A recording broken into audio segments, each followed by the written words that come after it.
तो पिछली कुछ क्लासों में हमने कवर करी है गुडविल चैप्टर की कुछ बेसिक इंपॉर्टेंट थ्योरी जो मैं आपको ऑलरेडी पढ़ा चुका हूं। फिर उसके बाद मैंने परचेज कंसिडरेशन से रिलेटेड एक एग्जांपल कराया था, फिर करी थी हमने एक इलस्ट्रेशन। आज की क्लास में मैं आपको वो बताने वाला हूं जिनको करके हमारा पूरा का पूरा चैप्टर कंप्लीट हो जाएगा। तो मैं एक एक करके टॉपिक वाइज स्टार्ट करूंगा, आपको बहुत ध्यान से समझना है। फॉर्मूले इसमें बहुत ज़्यादा इंपॉर्टेंट होने वाले हैं और आपको ये भी पता होना चाहिए कि हमें कौन सा फॉर्मूला किस जगह पर अप्लाई करना है। खैर वो सारी बातें हम करेंगे चैप्टर के अंदर। So you are most welcome to your channel, this is Asif Ali. आइए चलिए टॉपिक की शुरुआत करते हैं। तो बच्चों मैंने यहाँ पर सबसे पहले लिखा है, आप देख सकते हो, methods of valuation of goodwill. Methods of valuation of goodwill कितने तरीके के होते हैं? सिंपल सी चीज, 1 2 3। हम 3 तरीके से गुडविल को वैल्यूएट कर सकते हैं। सबसे पहला नाम क्या होता है? एवरेज प्रॉफिट मेथड, जो कि मैंने सबसे टॉप पर लिखा हुआ है। सेकेंड मेथड होता है हमारा सुपर प्रॉफिट मेथड, और देन आफ्टर हमारा थर्ड टॉपिक होता है, थर्ड मेथड होता है कैपिटलाइजेशन मेथड। अगर आप इन तीनों मेथड को समझ लेते हो तो इसका मतलब आपका पूरा का पूरा चैप्टर नंबर गुडविल कंप्लीट हो चुका है। अब इसके अंदर भी कुछ कैटेगरीज डिवाइड है। एवरेज प्रॉफिट मेथड के अंदर 2 कैटेगरी आती है। एक होती है सिंपल एवरेज प्रॉफिट मेथड की, दूसरी कैटेगरी होती है वेटेड एवरेज प्रॉफिट मेथड की। खैर आज की क्लास में तो हम सिर्फ और सिर्फ किस पर बात करेंगे? एवरेज प्रॉफिट मेथड के सिंपल एवरेज प्रॉफिट मेथड पर।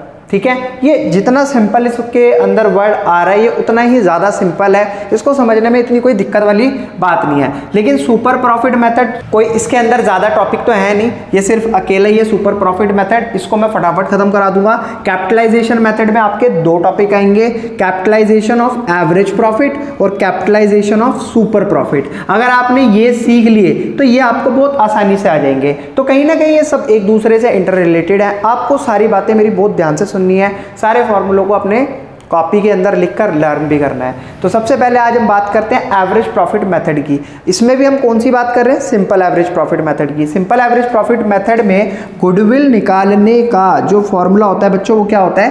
Average profit multiply by number of year purchase. अब सर ये एवरेज प्रॉफिट क्या है? तो मैं आपको ऑलरेडी बता चुका हूँ, जब हम गुडविल कैलकुलेट करते हैं तो पीछे कुछ सालों के प्रॉफिट देखते हैं। ठीक है, मैंने आपसे कहा कि बच्चों ये है हमारा 2018, ये है 2019, ये है 2020, 2021 और ये 2022। ठीक है, 2022 31 मार्च।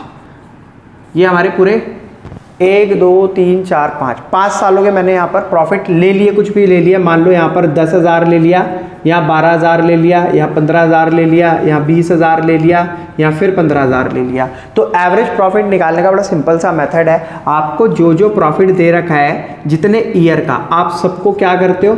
ऐड कर लेते हो। 15 को 12 को, सॉरी 15 को 12 को, 20 को 15 को, और हमें डिवाइड करना होता है जितने ईयर का ये प्रॉफिट है। जैसे ये 1 2 3 4 5 सालों का प्रॉफिट है तो हमें 5 से इसको डिवाइड करना पड़ेगा। यानी कि जितने आपको प्रॉफिट दे रखे हैं उन सबका आप क्या कर लोगे? ऊपर सम कर लोगे, और जितने ईयर, नंबर ऑफ ईयर का दे रखा है उतने ईयर से आप इसको डिवाइड कर दोगे, तो ये आपको निकाल कर देगा एवरेज प्रॉफिट। और जब आप एवरेज प्रॉफिट निकाल लेंगे तो उसके बाद बचेगी बात आपकी नंबर ऑफ ईयर परचेज की। तो बच्चों नंबर ऑफ ईयर परचेज बड़ी सिंपल सी कहानी है इसकी। नंबर ऑफ ईयर परचेज कहता है कि आप किसी का बिजनेस परचेज कर रहे हो और उस व्यक्ति ने पहले से ही उस फॉर्म के अंदर प्रॉफिट कमाए हुए हैं। जैसे कि ये हो गया 10,000, ये हो गया 12,000।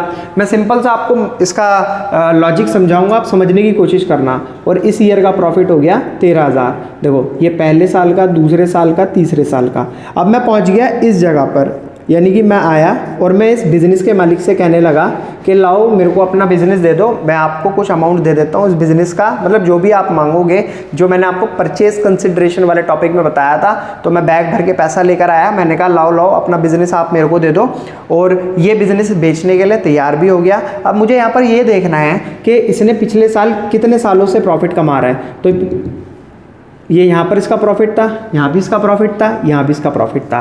तो इसके पिछले कुछ ईयर्स के प्रॉफिट को देखकर मैं ऐसा अंदाज़ा लगा लूँगा, मैं ऐसा अनुमान लगा लूँगा कि मेरे को फ्यूचर में आने वाले कितने ईयर तक प्रॉफिट दे सकता है, कितने ईयर तक मैं इसमें से बैठकर पैसा कमा सकता हूँ, जो इसने पिछले एफर्ट्स लगाए हैं। तो वो होता है हमारा नंबर ऑफ ईयर परचेज। जब भी मैं किसी का बिजनेस खरीदूंगा, उस सिचुएशन के अंदर मैं पिछले कुछ सालों का उसका प्रॉफिट चेक करूंगा। उस प्रॉफिट को चेक करने के बाद मैं ये देख लूंगा कि मैं इसके पिछली मेहनत से आने वाले कितने सालों तक वहाँ से प्रॉफिट कमा सकता हूँ। तो उसे कहते हैं बच्चों हम नंबर ऑफ ईयर परचेज। बड़ा सिंपल सा है, कुछ भी नहीं है। और ये भी इसकी एक खास बात आपको बताता हूँ मैं, ये आपको हमेशा क्वेश्चन में मेंशन होगा, ठीक है। अभी तक के कोर्स में आपके यही है कि आपको इस सवाल में दिया जाएगा, आपको निकालना पड़ेगा सिर्फ एवरेज प्रॉफिट। तो क्लियर है, आई होप मेरी आपको सारी बातें समझ आई होंगी। तो बेटा आज की इस वीडियो के अंदर हम सिर्फ इतनी बातें कवर करते हैं। नेक्स्ट वीडियो के अंदर मैं आपके लिए लेकर आऊँगा